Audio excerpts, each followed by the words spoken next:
muffling in the last chapter. I'm trying to figure out a good way to set this up because I can't find my earbuds with the microphone on them.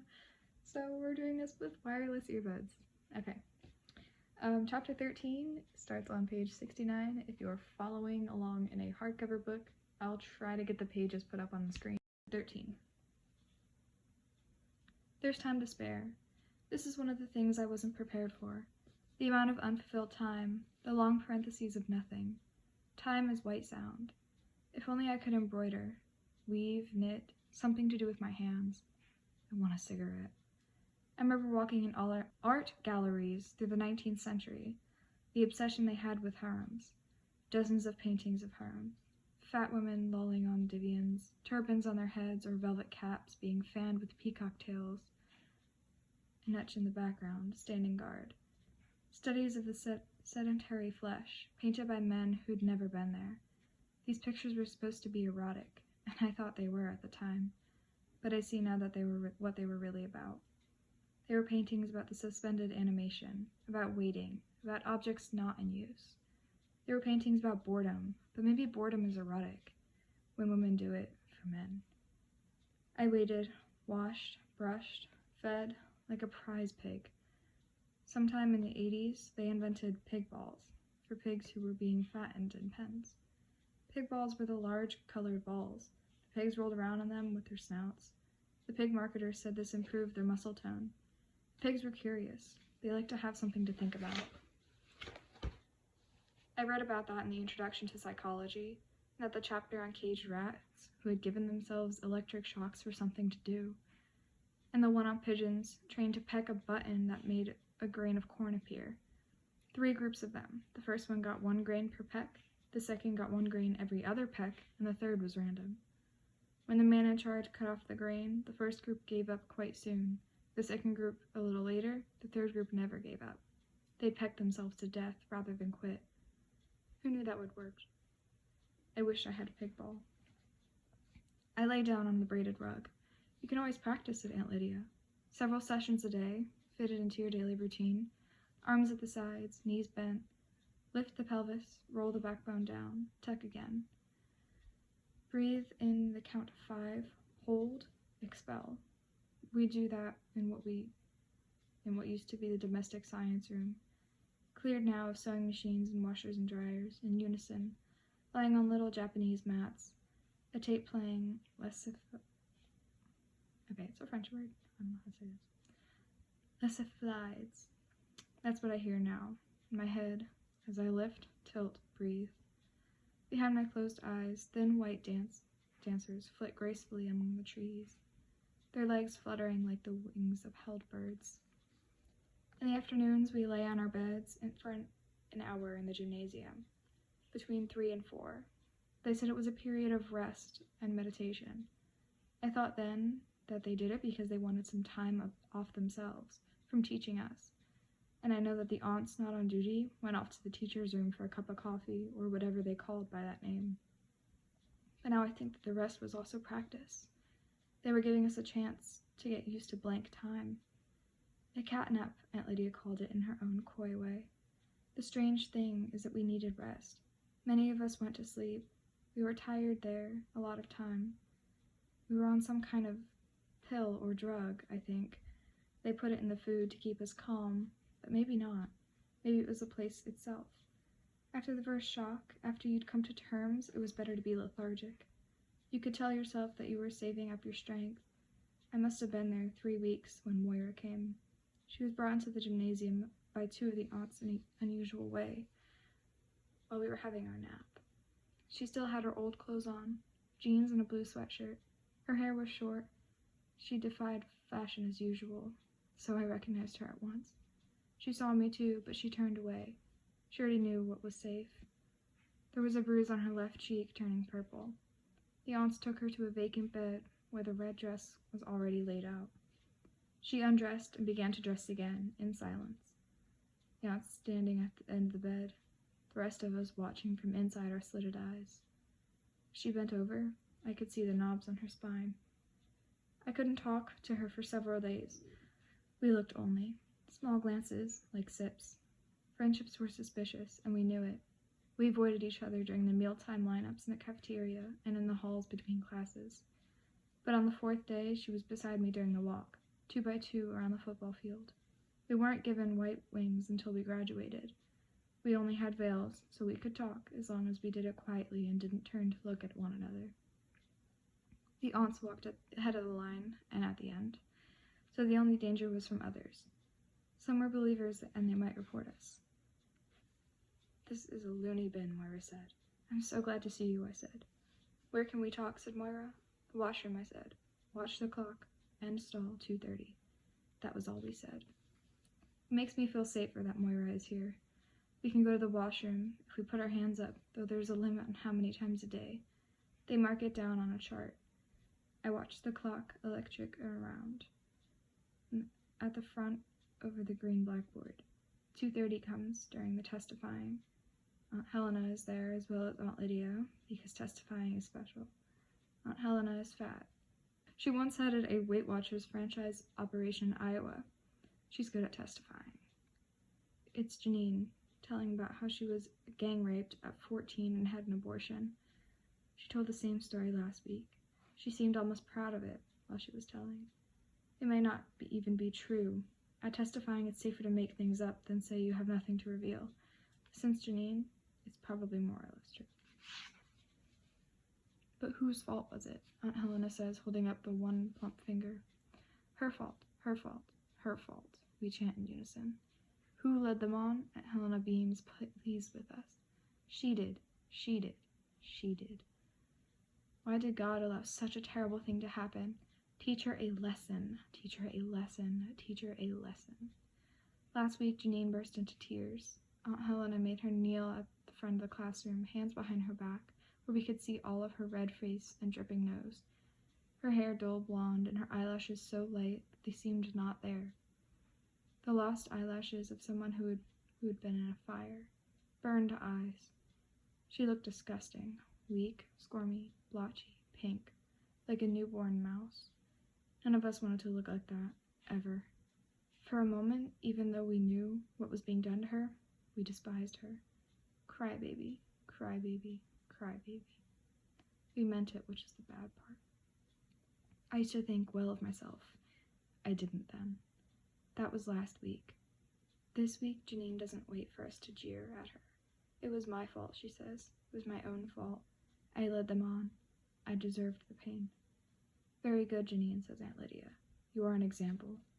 I have to wait until this is over before I put up my hand sometimes. If you ask at the wrong moment, they say no. If you really have to go, that can be crucial. Yesterday, Dolores swept the floor. 2 aunts hauled her away, a hand under each armpit. She wasn't there for the afternoon walk, but at night she was back in her usual bed. All night we could hear her moaning, off and on. What did they do to her, we whispered, from bed to bed. I don't know. Not knowing makes it worse. I raise my hand. Aunt Lydia nods. I stand up and walk out into the hall, as inconspicuously as possible. Outside the washroom, Aunt Elizabeth is standing guard. She nods, signaling that I can go in. This washroom used to be used for boys. Mirrors have been replaced here, too, by oblongs of dull gray metal, but the urinals are still there, on one wall, white enamel with yellow stains. They look oddly like babies' coffins. I marvel again at the nakedness of man's lives. The showers right out in the open, the body exposed for inspection and comparison of public display of privates. What is it for? What purposes of reassurance does it serve? The flashing of a badge? Look, everyone, all is in order. I belong here. So why don't women have to prove to one another that they are women? Some form of just unbuttoning, some split crotch routine, just as casual as dog-like sniffing? The high school is old. The stalls are wooden, some kind of chipboard. I go into the second one from the end, swing the door, too. Of course, there are no longer any locks in the wood. There's a small hole at the back next to the wall, about waist height, souvenir of the same previous vandalism or legacy of an ancient voyeur. Everyone in the center knows about the hole in the woodwork. Everyone except the aunts. I'm afraid I'm too late, held up by Janine's testifying. Maybe Moira has already been here already. Wow, I said already twice. Maybe Moira had been here already. Maybe she had to go back. They don't give you much time. I look carefully down, assailant under the wall. A slant under the stall wall. And there are 2 red shoes. But how can I tell who it is? Put my mouth to the wooden hole. Moira? I whisper. Is that you? She says. Yes, I say. Relief goes through me. God, do I need a cigarette, says Moira. Me too, I say. I feel ridiculously happy. I sink down into my body as into a swamp, fenland, where only I can know the footing. Treacherous ground in my own territory. I become the earth I set my ear against for rumors of the future. Each twinge, each murmur of the slight pain ripples down the sawed-off matter, swellings and diminishings of the tissue, the droolings of the flesh. These are the signs. These are the things I need to know about. Each month, I watch for blood, fearfully, for when it comes, it means failure. I failed once again to fulfill the expectations of others, which have become my own. I used to think of my body as an instrument of pleasure, or a means of transportation, or an implement for the accomplishment of my will. I could use it to run, push buttons of one sort or another, make things happen.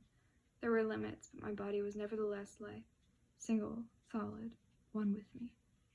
Now the flesh arranges itself differently. I'm a cloud, congelated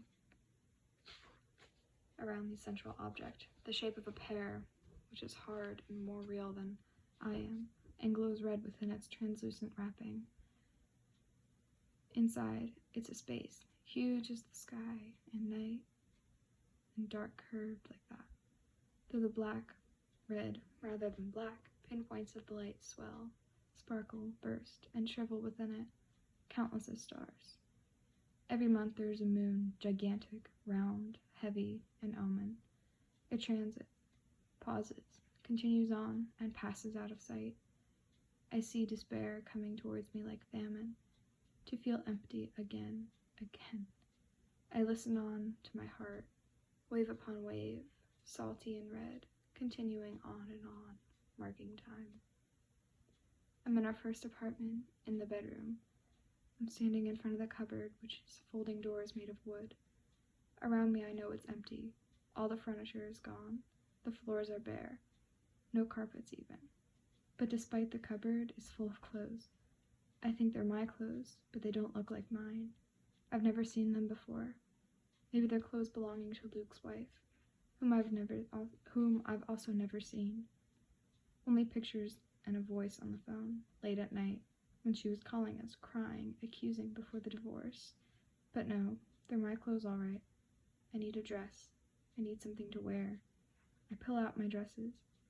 Black, blue, purple, jackets, skirts, none of them will do. None of them even fit. They're too big or too small. Luke is there behind me. I turn to see him. He won't look at me.